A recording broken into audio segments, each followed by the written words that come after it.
I'm Gab, he's Jules. This is the Gab and Juls Show presented by Gusto. And in fact, Jules, this is where part one of where we dive into our World Cup previews. We try to make sense of this. Let's get right into it. 48 teams, 12 groups. Going to take a while. Absolutely. And we're going to do it over 2 episodes. Group A, we have the hosts, Mexico, one of the 3 co-hosts. We have Czechia, we have South Africa, and we have South Korea. I'm going to come straight in and come out and say this. I wouldn't actually be surprised if Mexico starts slowly with the pressure, with the injuries they have. This is a weird mix of kind of young and old. It's kind of like getting younger part hasn't quite come through for El Tri, and obviously they'll have a lot of pressure on them early on. Korea, I also have a lot of guys who are coming back from injuries and maybe didn't have the best of seasons, but there is a lot of talent there, from Heung-min Son to your boy Kang In Lee. Am I off base here that these are the 2 outstanding teams in the group? No, I think they are. I think Czechia are a little bit behind, and South Africa too. I want to believe in Mexico at home with the support. I know they usually, they underperform at times in World Cups in the sense that they go to the last 16, and after that, that's where it ended for them. The curse of the fifth game. The curse of the 5th game, exactly, all of that. But I want to believe in them with the home support and everything, being used to those conditions too. That I think they will top that group with the Koreans second and Heung-min Son, and then Czechia and third and South Africa fourth. So the thing with Czechia is, again, they're kind of stuck. It feels like they always have kind of the same players. So Tomas Suchek is still around, but obviously he's not the captain anymore. He was replaced because he didn't go and applaud the fans, or he told the players not to go and applaud the fans because they've been booing them after a 6-0 win, albeit against Gibraltar. I think that's kind of interesting. Ivan Hasek, of course, Czech legend in there. Yeah, this guy at Lyon, people might not be familiar with. Pavel Such. Yeah, he had a good season. He got injured as well. But really, Patrick Schick would be the leader of that attack. And the one, again, that I think the team would rely a lot on to get them through to the next round. All right, and a word on South Africa too. Now, people, if you hear us talking a little bit more than you would expect about the smaller nations, so to speak, it's because once the tournament starts, we will probably have to focus on the bigger ones. But South Africa are interesting because, again, they wouldn't even be here because of they almost missed out because they made a stupid administrative error. They played an ineligible player who had picked up two yellow cards. Their coach, of course, Hugo Bruce, bit around the block. Was he a winger as a player? Am I blanking on that? Or I don't know. Okay, I was too young, probably. Okay, I wasn't. But yeah, there you go. Of course, they got the charismatic Ronwen Williams in goal. And they had this guy that people really like from the Orlando Pirates.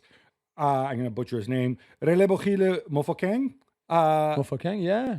So, but we don't expect much of them, do we?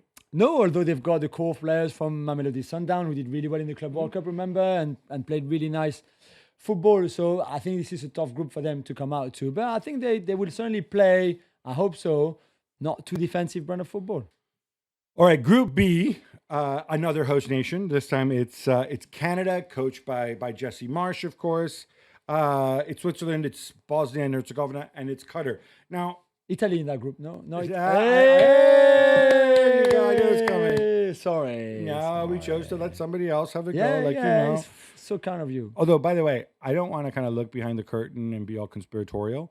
It does feel like this group was made for Italy. Just the way but no. Now it's made for Bosnia. I think on paper, the fun thing about Canada and Jesse Marsh, or not fun if you're Canadian, is kind of their entire back line has suffered long injuries. Bombito, Cornelius, Alfonso Davies, and of course Alfie Jones as well. They're all going to be back. They're all there, but they're all coming off difficult seasons. That can work in your favor sometimes if you are fully rehabbed.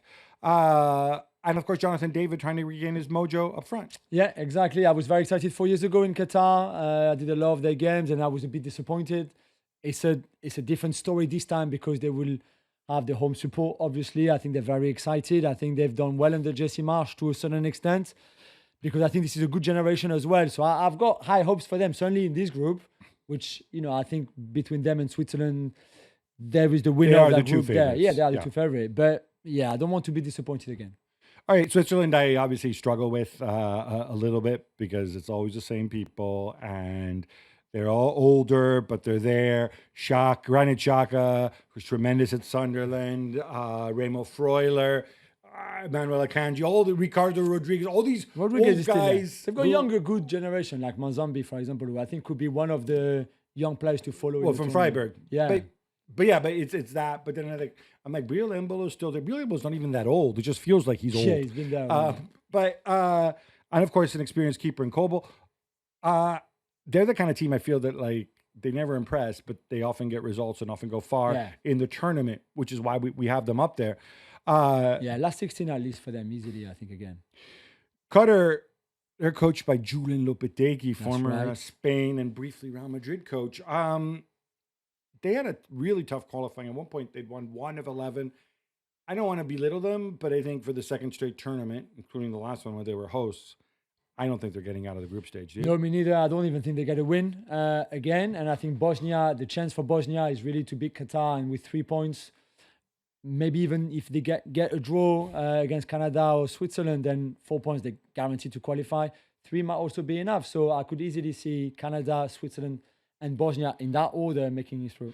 Yeah, the interesting thing about Bosnia, who sadly, for obvious reasons, I'm far more familiar with than I would want to be, is they did what a lot of kind of smaller diaspora nations do. We've seen it happen in Africa. We've seen it happen with Cape Verde and also with Curacao in this World Cup.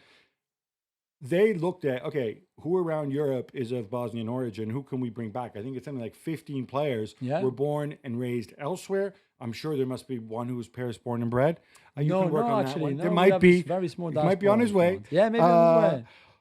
They have the eternal Aydin Dzeko. Yeah, of course. But they also have this guy, Karim Ayabegovic, who he's like the human highlight reel. I don't know if he was just like that against Italy because we were pretty bad. No, he's been like that with Salzburg all season long. He gets so much buzz. This is really exciting. And also, I think one of the more underrated center backs in Europe, in Tariq Muharemovic, I mean, everything's got to break their way, and you don't want to have a 40-year-old guy walking around the pitch. But if they advance, they will qualify, I think, for sure. And then after that, I think on their day, like we saw against Italy, and more seriously now, I think they can cause problems to a lot of teams. Yeah, just make sure that maybe Rino Gattuso will take over another team, and then they can beat them too. Sorry, that was harsh. That was harsh. We'll be back with Group C and D.